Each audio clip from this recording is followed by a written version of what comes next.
Hi, I'm Mark Haefele, Chief Investment Officer of UBS Wealth Management. Today we're going to talk about unconventional monetary policy. Central banks exist to promote economic stability. In the old days, their main tool was interest rates.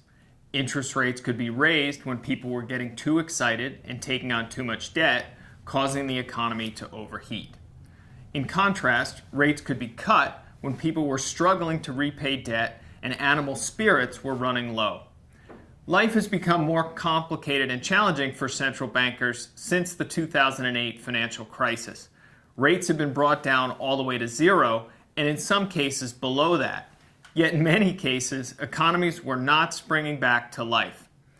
As a result, policymakers have resorted to what has become called unconventional monetary policy, or quantitative easing.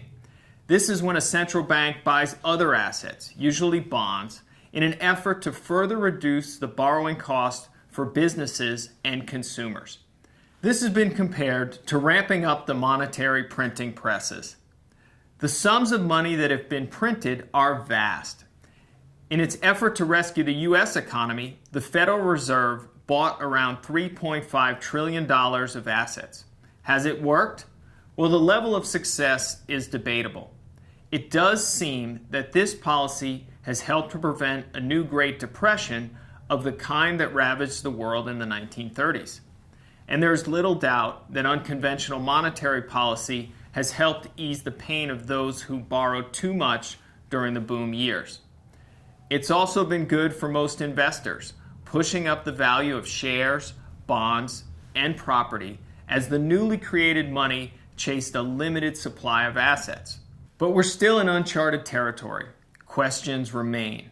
How will central banks unwind some of these policies?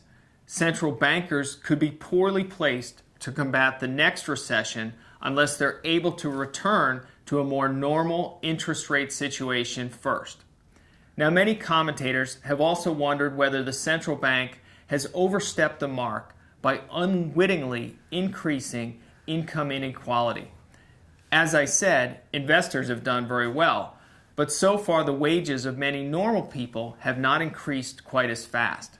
But whatever happens, central banks have become far more important for markets than they were in the past.